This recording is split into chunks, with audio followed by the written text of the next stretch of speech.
kids barfed on their parents. A fat lady barfed in her purse. The Donnelly twins barfed on each other. And the women's auxiliary barfed all over the Benevolent Order of Antelope.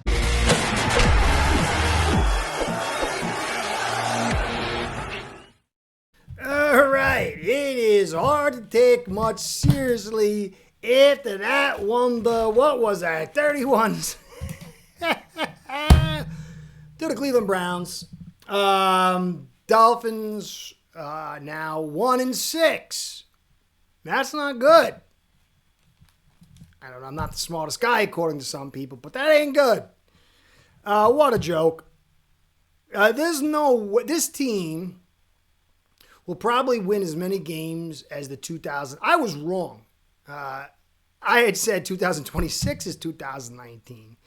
This is 2019. And because we're Dolphins fans, we might get a double dose 2 years in a row. We're good like that. We get extra heaps of coal in our stocking.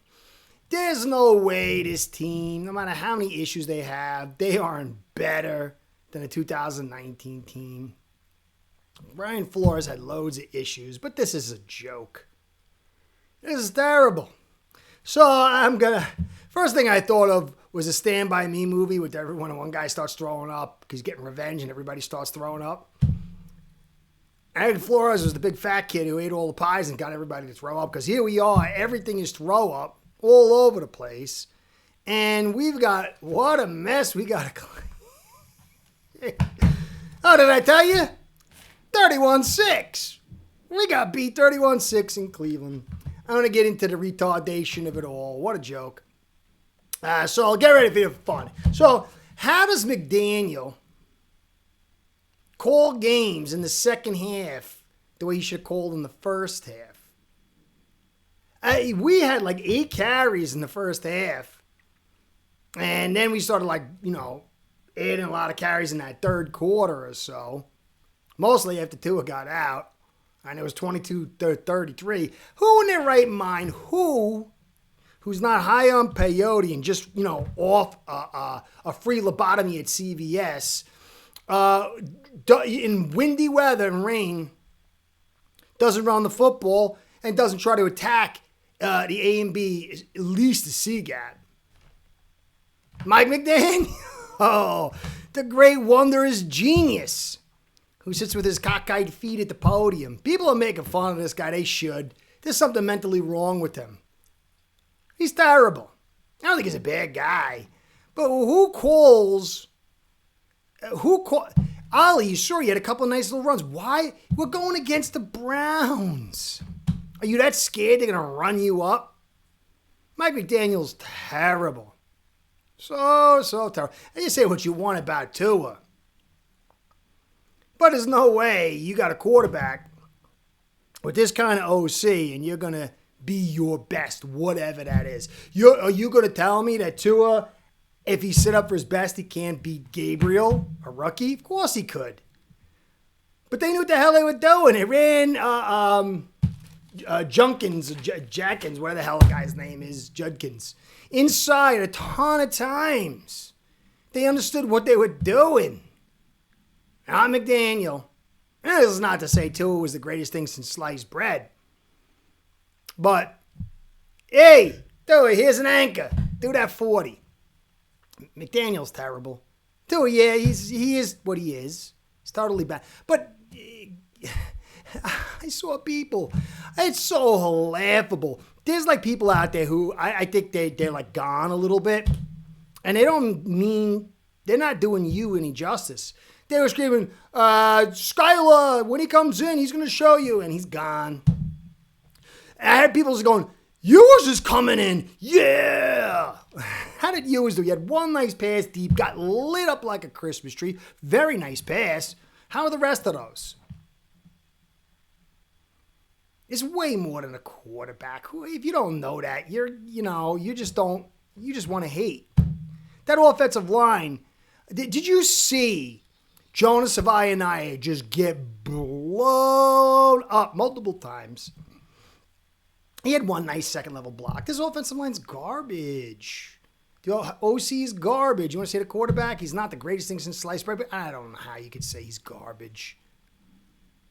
You think if I put Gabriel on this team and I put Tua on the Browns, it would have looked like this? We got incoherent people here, all the way from top to bottom. And the defense is terrible. Weaver. It's not all his fault. But everyone was saying this team's lifeless, listless. That's to both coaches. Weaver was a genius last year. Fangio was a bad guy idiot. This year, not so much. McDaniel, he was a genius. Flores was an evil guy with dead bodies in the basement, idiot. Now, not so much. Tua was held back and he was limited by Flores, and now he's been set free. Well, now not so much. To me, of all the stuff, Tua, if you gave him a heavy run offense, allowed him to be part of something you're seeing around the league, pass bounce, he could be effective. But this is not sane. Who runs outside all day, throws all day in the rain? Yeah, Tua had his picks. The one he threw to was an A-chan on the out. I calculated 1.4 seconds. There was pressure in his face. He threw it, hit him in the hands. Nobody's fault. There was huge amounts of pressure instantly, but it hit him in the hands. He dropped a touchdown interception. Tua could have done better, but that protection could have been a lot better. The second one was terrible. I don't know what the hell he was doing. I think he gave up too. And there's a lot not to like about Tua. I don't think it's all his fault though. I'm telling you, and I've told you for years how things are going to play out. My accuracy is pretty darn good.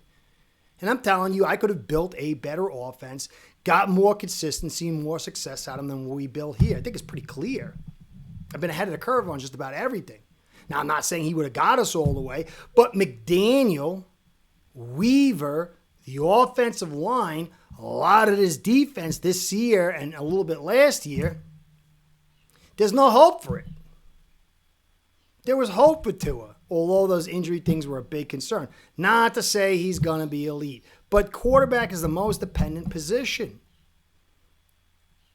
So here we are, 31-6.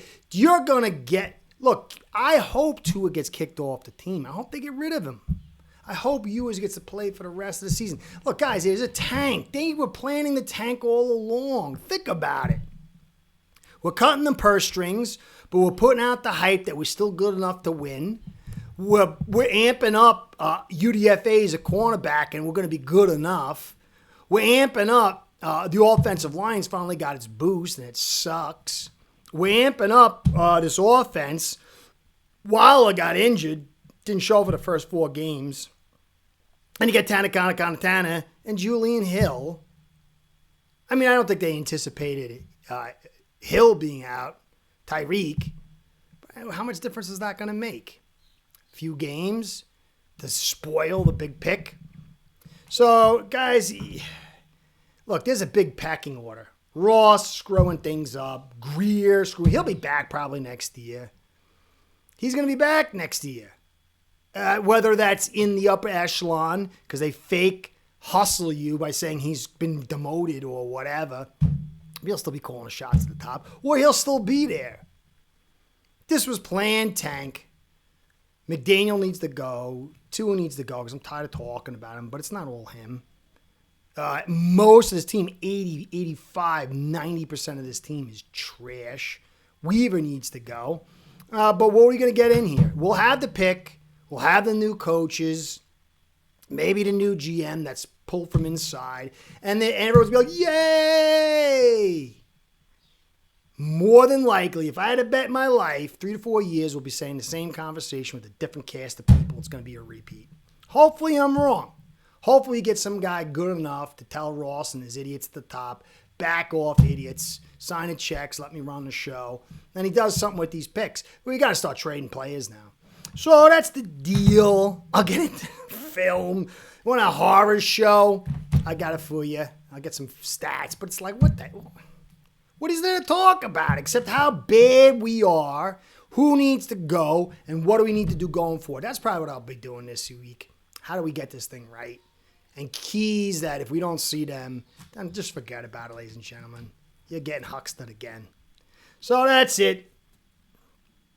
Bottom bowl. I guess the Jets versus Dolphins later in the season. That's going to be the big game that we need to lose so we can get the first overall pick.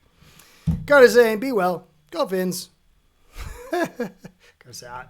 Start building your own online sportsbook today by getting signed up with ace-per-head.com service that'll allow you to book action on sports from all around the world.